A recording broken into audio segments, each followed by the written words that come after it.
Bottle Munshibari আমাদের যে শরীফ ভাই,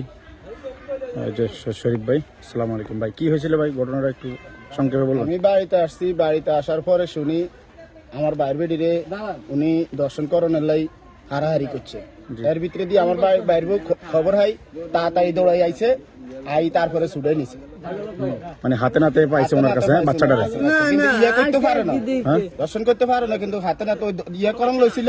যে কারণে শিশুটারে হরা লাইতে শিশুদের সিকুর দিছে, সিকুর কারণে ইয়ে দিছে। সেই পরে আমার বাইর ইয়া টিয়া কই 4-5টা ঝাড়ু দি বাড়ি লাগাই দিছে টুন্ডা হিসাবে। পায়জামা খুলি আর সব ইয়া টিয়া করি, সব ময়লা ইয়ে করি আলাইছে। ময়লা আছে পুরো, মানে মেয়ের শরীরে ময়লা পাইছে নাকি?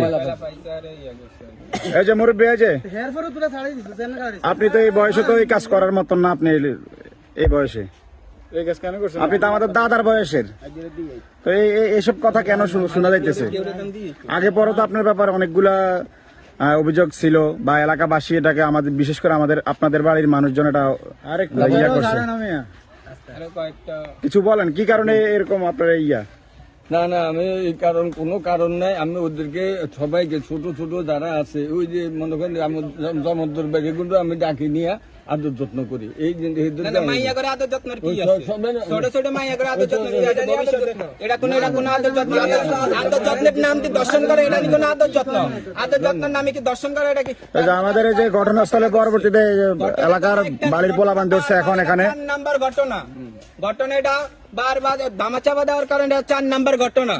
এটা 4 নাম্বার এলাকাবাসী কিছু টাকা টুকা খাই দামাচাপা দিয়ে অতীতে কয়েকটা ঘটনা ঘটছে। আচ্ছা, এখন ঘটনাস্থলে আমাদের ইউপি যে 1 নং ওয়ার্ডের সম্মানিত মেম্বার সাহেব আছেন, উনি এটা নিয়ন্ত্রণে আনছেন। এখন আপনি কি প্রশাসনকে খবর দিচ্ছেন? প্রশাসনকে খবর দিয়েছি, প্রশাসন আসতেছে। আচ্ছা ঠিক আছে, আমরা তাহলে প্রশাসনিক ভাবে একটু আমরা তো আইন হাতে নিতে চাই না। প্রশাসন আসতেছে, তবে এখানে আইন হাতে নেওয়ার কোনো অবস্থান হয় নাই।